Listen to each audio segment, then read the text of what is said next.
Hello, hello, hello, everybody, and welcome to The Card with your host Sandra Graves. And today we are going to have a really good topic. And let me tell you what I know that is going to be a good topic. I was talking to our guest today, as you can see, his name and his website is right here below the screen, and we have been talking for a while. It was supposed to be just testing, and we have been talking, and I just love this man. He knows what he's talking about, and there was such a humility, such knowledge, believe me, just take your time, pay attention to what he's saying, open up your heart, especially your brain, because people think that your heart is like right here, but it's up in your head. That's where all the information goes first. So open up your heart on top of your head, okay?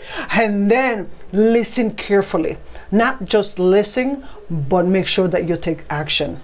If you are a guest, if you want to be a guest in this show, please send us an email to info@envivoassociate.com. Again, info@envivoassociate.com. And I'm going to be introducing you to Jimmie Morris, and he is in San Antonio, Texas. I did not know. We were talking and I realized he's in San Antonio, Texas. How cool. That's where I am. We have very good weather there. I'm sorry. Maybe you don't, but we do. And he's going to be talking about get your anxiety under control. And I know all of us need this at one point or another. So I'm going to shut up, which is hard for me, but I'm going to let Jimmie Morris talk. And Jimmie, just tell us about who you are before we get into the nitty-gritty of this entire conversation. And then it's all yours. Okay, sounds great. Well, I've really enjoyed talking to you before we went live also, and just to be able to share and to see the work that you're doing and sowing into the lives of other people is something that I'm really excited to be a part of. Because as we talk about anxiety, it's something that I can definitely relate to, not only academically or scholastically, but through experience. I grew up with fear and anxiety, and I tried a lot of different things. I sought help. But it was very frustrating because nothing seemed to work. But, there was something in me that did not want to give up. And throughout the years, I started learning more, going to school, entered college. I got my bachelor's degree in psychology. And then I went back, completed graduate school to become a psychotherapist. Mm-hmm. And so I researched anxiety, and I got trained to practice cognitive behavioral therapy and CBT. CBT is the most widely used therapy for anxiety disorders. Yeah. And after I completed graduate school and got trained with CBT, I went on and completed 3,000 hours of supervised clinical work after graduate school, and I became a licensed therapist and a national certified counselor. And so that was a great experience for me. But beyond all of that, my experience in working directly with people who struggle with panic and anxiety has really been invaluable. And I'm just so grateful to be a part of so many people's journey and the things that I've been able to learn throughout the years of that experience. I really love teaching folks, which is part of the reason why I'm really excited to be able to be with you today. I'm an approved clinical supervisor with the Texas State Board of Examiners of Professional Counselors. So what that means is I help facilitate the professional development and therapeutic competence of licensed professional counselor interns. So these are students who have completed graduate school but are not licensed yet and are going through the process to become licensed therapists. I'm also a professional member of the American Counseling Association. Like I said, I love teaching, I love coaching, and I have the privilege of being a part of a community of overcomers. And I really can't imagine doing anything else with my life. Oh man, you just had me just swallowing everything that you were saying. I am really excited about learning about this conversation today. So where do we begin, and what can you tell us about how we put our anxiety under control? How is that?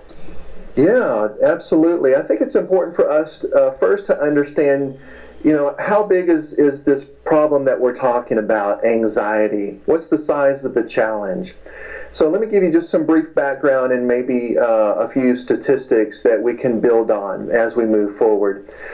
According to the National Institute of Mental Health, anxiety is the biggest mental health challenge in America. It affects about 40 million adults. And it's not only a problem here in the United States, it's also a global problem, and it's spreading at an alarming rate. When we look across the globe, some of the statistics are subjective in that it's hard to get hard, specific data. And so that's why I don't want to throw out any numbers as far as globally, but there's no arguing as we look across the globe, and as I have spoken with colleagues internationally, we see that this is something that all of us struggle with across the human race. It's interesting, though, as we look at the differences between men and women, women are 60% more likely to experience an anxiety disorder in their lifetime than men are. 60% more likely. And I certainly see that ratio in my private practice and the number of men versus women that I treat for anxiety disorders. Why is women is higher? Lots of times, and this is going to be different, I believe, based upon the mental health professionals that you speak with, but it's certainly true with the colleagues that I speak with and the research that I have read as well, where we see within our culture the expectations that women have, the stereotypes that women experience as a minority, the socioeconomic disparity when you look at wages, how women are expected to not only have a profession and to be successful, and then not only are they not paid those equal wages that their male counterparts are, but they're also expected to do more traditionally within the home as well. So you see these unrealistic expectations, which can certainly contribute to anxiety. You also see a lot of what's going on with what we have going on in our culture with women who are speaking up about the harassment that they have experienced for many, many decades. These are not just statistics throughout this past year. These are statistics that have been consistently high throughout many years. And so we see that this is not a new problem that women are experiencing, but it's something that's been going on for quite some time. That makes sense. You know, one of the other things that we see is that whites are 20% more likely to experience an anxiety disorder than non-Hispanic blacks, and 30% more likely than Hispanics. You know, here's the statistic that really should be something that alarms all of us, if you're not alarmed already, and that's this. The average onset of anxiety in the United States of America is 11 years old. Now, these numbers are unacceptable, and they should motivate us to want to not only learn more about anxiety, but to learn more about what we can do to change these numbers. Yes. These numbers need to go down, and that's part of the reason why I'm so passionate about doing what I do and about stepping up to help other people and to be able to spend time doing exactly what we're doing right now, which is educating folks on the magnitude of this problem so that people are not in denial about this, so that people do not minimize this problem. And that's the sad thing, is that I know that we have all heard comments, whether they were intended to be insensitive or not, things like, oh, why don't you just get over it? Or why do you continue to wear your feelings on your sleeve? You know, these types of things. And so we're left in a situation to where we're now asking ourselves, well, gee, maybe there is something wrong with me. Maybe I'm making a big deal out of nothing. Maybe I'm the one who's creating the problem. And that's so not what are true. some of the consequences of having anxiety? Because maybe people are not understanding the consequences of it. So can you tell us some of the consequences of having this anxiety? Yeah, absolutely. You know, there are so many consequences of having anxiety. Number one, you're certainly not going to be able to live the life that you were created to live. In other words, to become the best version of yourself. You're going to be experiencing low self-image, low self-esteem. Your relationships are going to suffer. You are going to be more likely to be struggling with some sort of disorder, which could be, for example, just because you have anxiety does not mean that you'll specifically have an anxiety disorder. So as I talk about anxiety disorders, I'm talking about things like separation anxiety, selective mutism, for example. That could be another consequence, to where you do not speak up when you have something valuable to contribute because you're afraid of being judged. Yeah. So that can affect you personally as well as professionally with career opportunities. You could have a phobia that develops. So you may be afraid to go out of the house. You know, we talk about agoraphobia. You may be having a specific phobia to where you're afraid of public speaking. You're afraid of going in an airplane. This can affect people's quality of life in so many different areas. You can have a social phobia.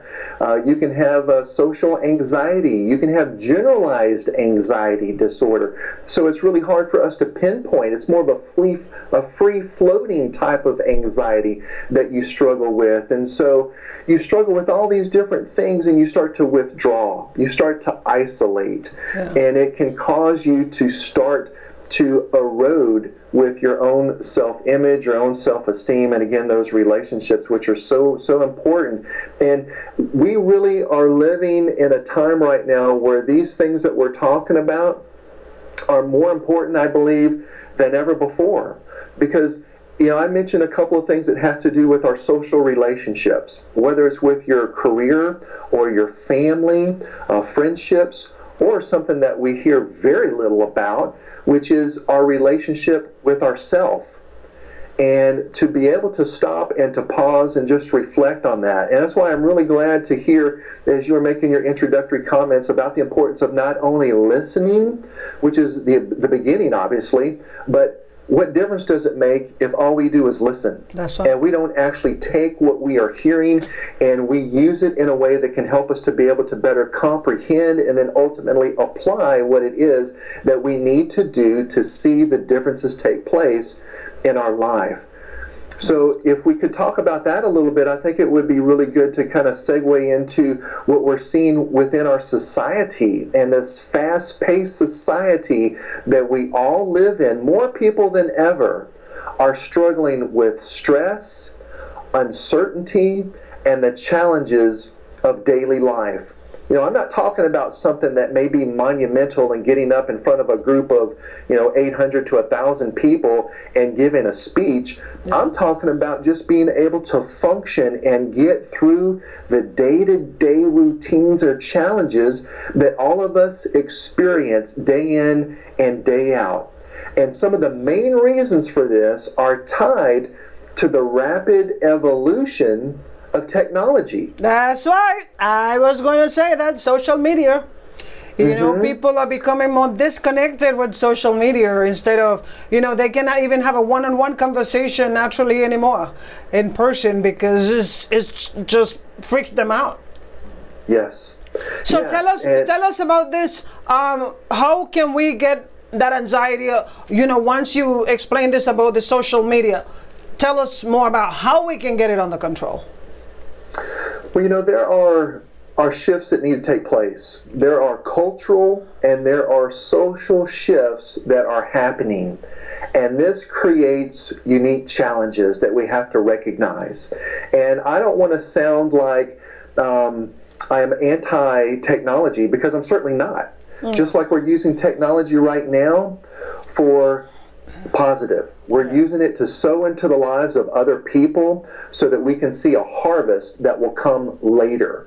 And that's what we have to recognize, is that when we talk about social media, whatever type of social media you may use, whether it is Twitter or Instagram or Facebook or any of the other ones, again, can certainly be used for positive. It's called balance. How do we know whether or not we're using it for positive? Well, I think a good way to be able to answer that question is to first decide that we're willing to hear the answer.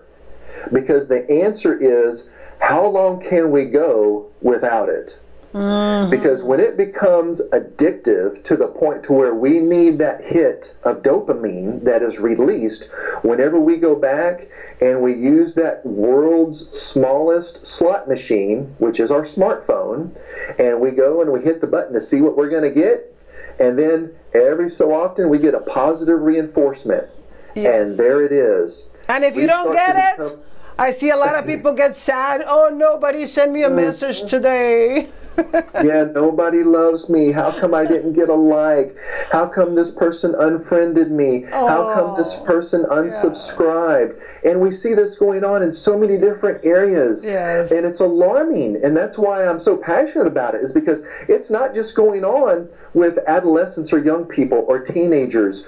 I'm talking about the professionals who are in the workplace, and you walk by somebody's desk and they're spending more time or as much time on their phones as they are actually doing what they're paid to be at work for. Yep, listen to Jimmie. It's so important as we see this happening. This is what's feeding what I'm talking about with that shift that's been going on now within our society and within our culture.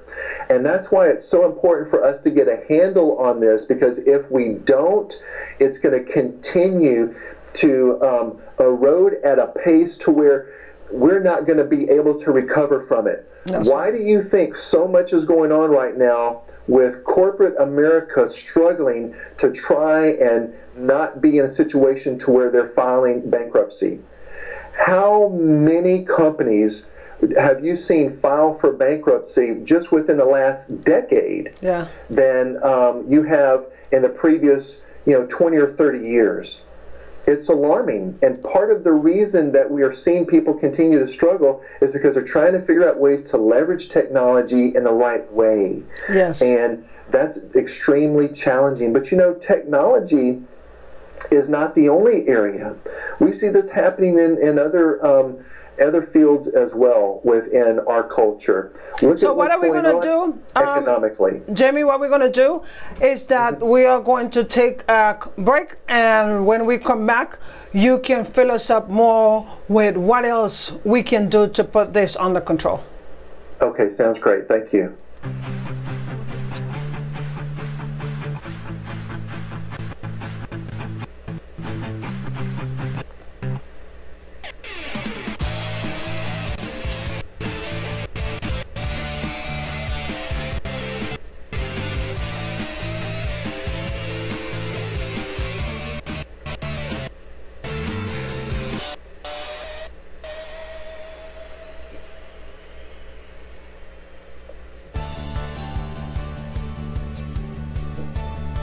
Vivo Live every Thursday at 7 p.m. Central Standard Time. Don't forget, we're bringing you coaches, speakers, classes, and much more. We are here to help you grow.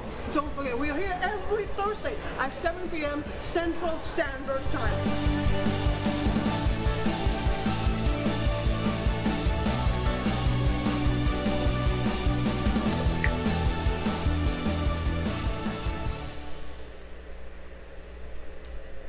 We are back, we are back, we are back, back. We are back to Vivo Live. I don't know how that sounds good or what. Don't. Anyway. That's good to me. We are back, and thank you for tuning in to Vivo Live here in your segment of The Code. Don't forget that we are here every Thursday at 7 p.m. Central Standard Time, whenever God allows, bringing you different experts, different people that are passionate about what they know and able to share it with you. So if you're an expert in a particular area, please come and share your wisdom with us. I'm always ready to learn from you. So please send us an email to info@envivoassociate.com. And Jimmie was talking about anxiety and about social media and about how these things them affect us, and how the woman their anxiety level is higher, almost 60%, and all of these things that he was telling us. But he can tell us all day what he wants to tell us, but if we don't put it into practice, if we don't listen, if we don't take action, if we don't find out how it is that we can make it better,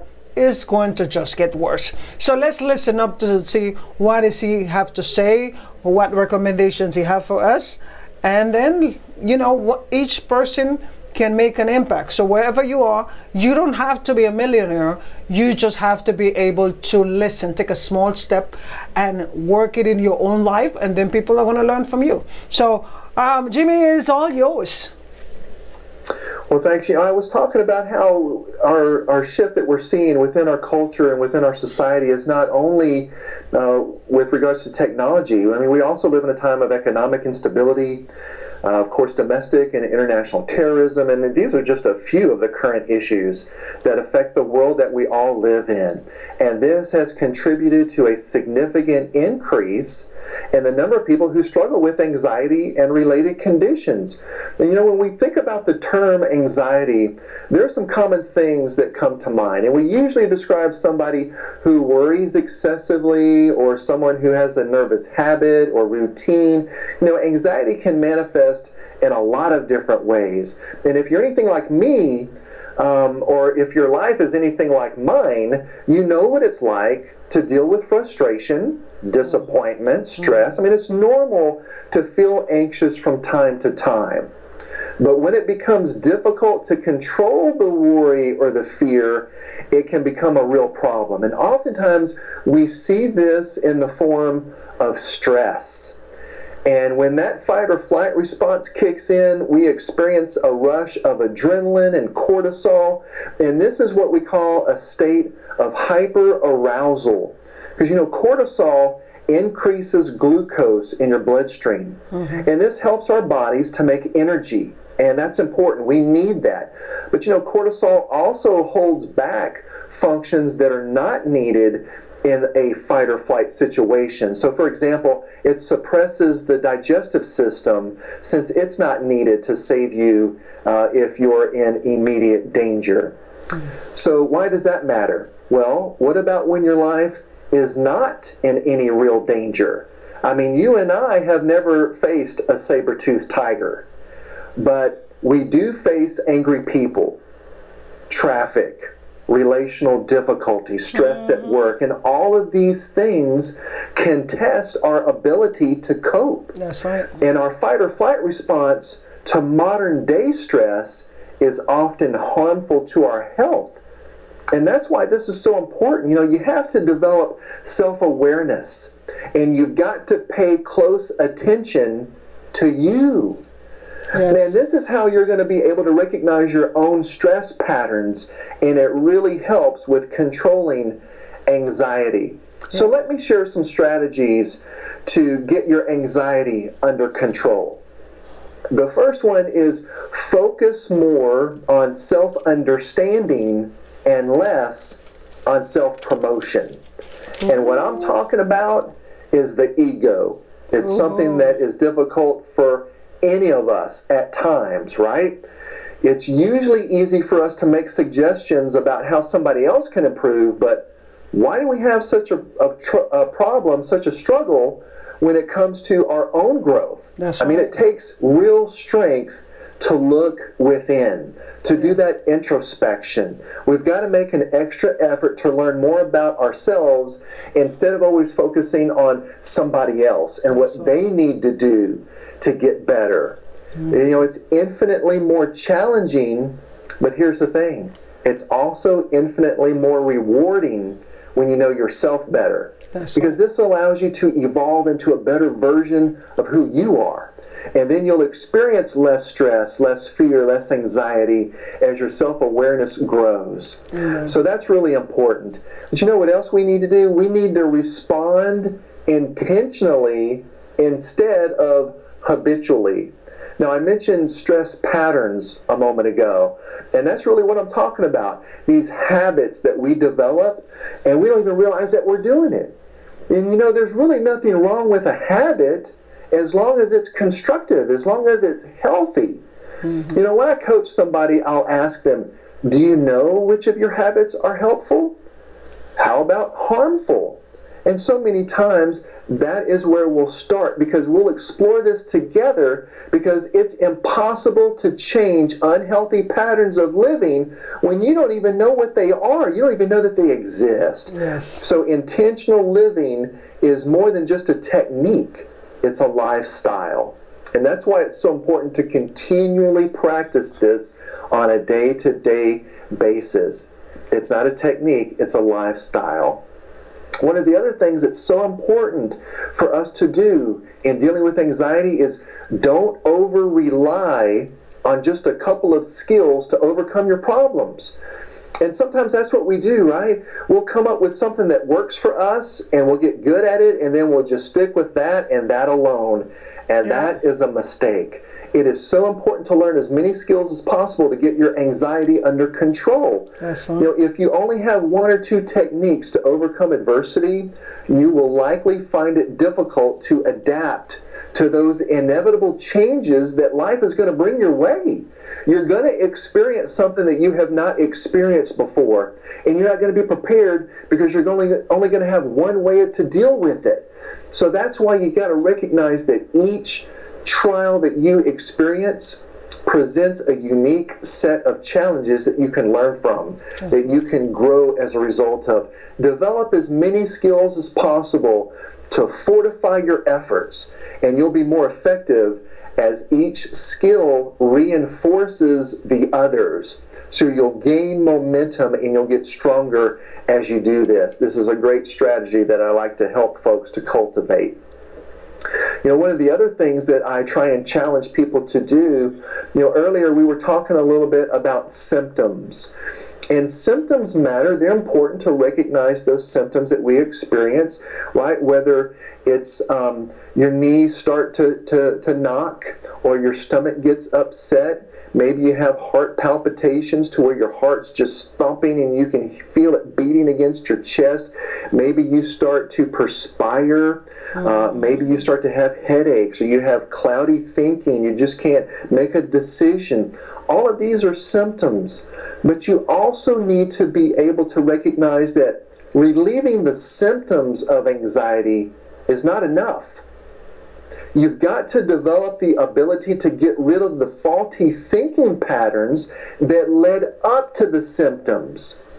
So yes, it's important to feel like you've got more control over what's going on with your body, but you can't stop there.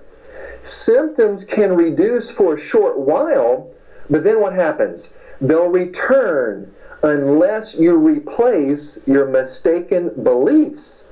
And this is what I'm talking about.